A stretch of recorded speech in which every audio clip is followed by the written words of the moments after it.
ভিডিওটার কিছু অংশ বিশেষ দেখে নেন, তারপর ঘটনা এবং কারণ উপক্রিয়ার কি আছে থেকে সবকিছু ডিটেলসে আলোচনা করতেছি।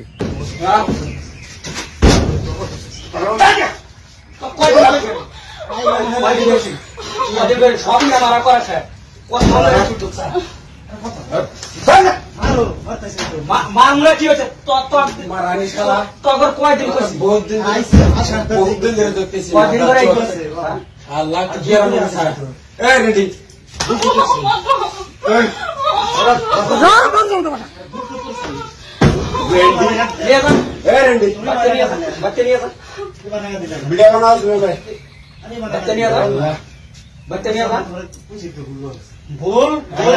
ভুল সংশোধন কর নিয়ে যাবে নিয়ে যাবে কি তুই না আমাকে ধরে মানুষের সংসার শেষ করলা সংসারে তুই আগুন ধরা দিছ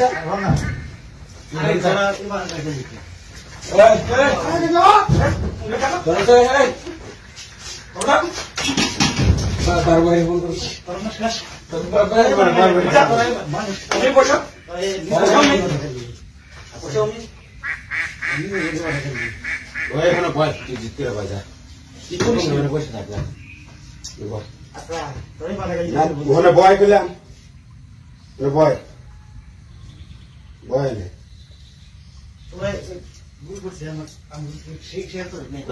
বয় ভুল করছে ওটা পরে বলি বয় যায় উলঙ্গ তাই দেখা আল্লাহ আলিম যদি মার না খাস থাকলে কিন্তু একবারে বোঝা যায় তুমি আজকে লেন্ডি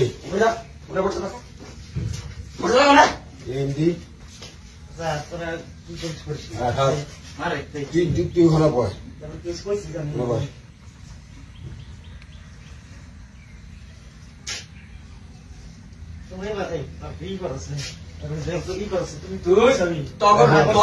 রাত মানে তগর উপরে তোরা কয়জন মানুষ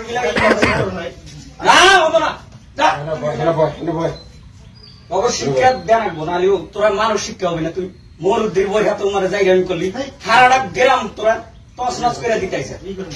হ্যালো হালিম ভাই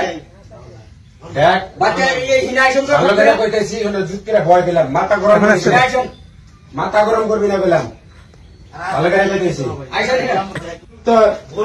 কি আরম্ভ করছে আগুন বায়ু সাল্লাহ মানে বিশ্বাস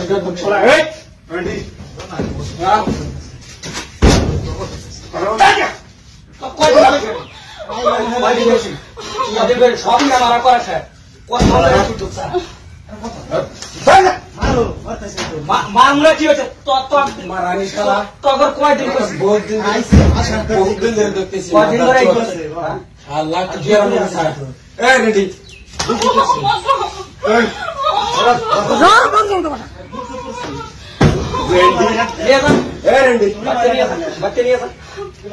ভিডিও বানাও তুমি ভাই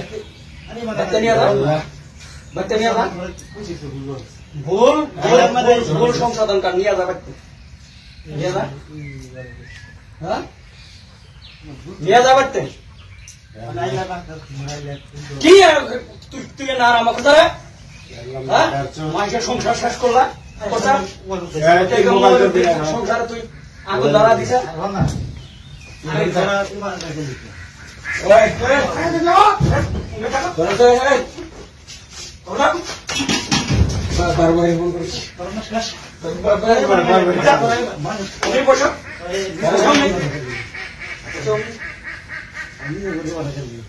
ওখানে বয় তুই জিত করে বাজা বসে থাকলাম ওখানে বয় পেলাম বয় বয়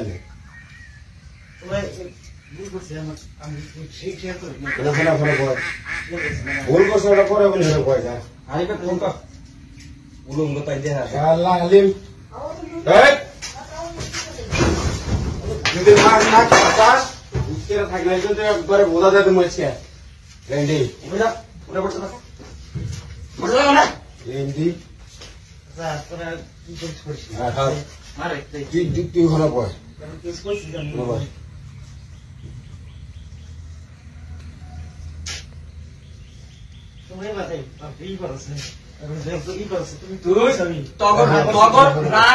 তগর উপরে তোরা কয়জন মানুষ গিলা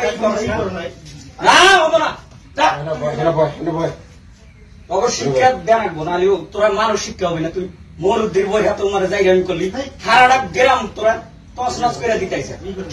হ্যালো হালিম ভাই,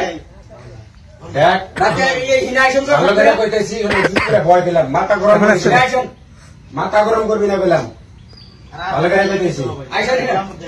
পারস্য কবি শেখ সাদিকে একবার প্রশ্ন করা হয়েছিল যে আপনি আদব শিখছিলেন কার কাছ থেকে? উত্তরে তিনি বলেছিলেন যে আমি আদব শিখছি বেয়াদবের কাছ থেকে। আপনারা তো ভাবতে পারেন যে এইসব ভিডিও আমি তো প্রমোট করতেছি, কাজগুলো একদমই না। এই ভিডিওগুলো আনার সামনের ব্যাপারটি হলো এরকমের যে আপনারা তাদের থেকে শিক্ষা নিতে পারেন এবং এই ধরনের কর্মকাণ্ড থেকে দূরে থাকতে পারেন। আপনার মনে আছে ছোটোবেলায় আপনি যখন ভালো বুঝতেন না তখন আপনি প্যান্ট পরতেন। কেন পরতেন?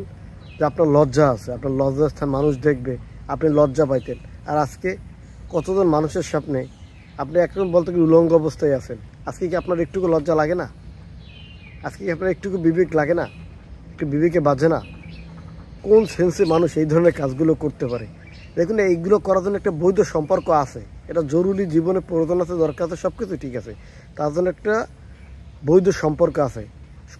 আপনি সেই বৈধ সম্পর্কে থেকে যা কিছু করেন চার দেয়ালের ভিতরে সেটা কোনো সমস্যা নেই, কিন্তু অবৈধভাবে এভাবে করতে গিয়া হেস্তনেস্ত হইয়া এই যে আর 10 জনার জীবনকে কলুষিত করিয়া, আর 10 জনের জীবনকে প্রশ্নবিদ্ধ করিয়া, নিজে গালি শুনে, গালিগালাজ শুনিয়া নিজের ইজ্জতের 12টা বাজাইয়া কী লাভ এগুলো করিয়া? ভাই কী লাভ? আমি বুঝি না আসলে। আমি একটা কথাই বলতে পারি, দেশে ধর্মীয় অনুশাসন নাই বলে আজকে এই অবস্থা। আপনাদের কি মনে হয়?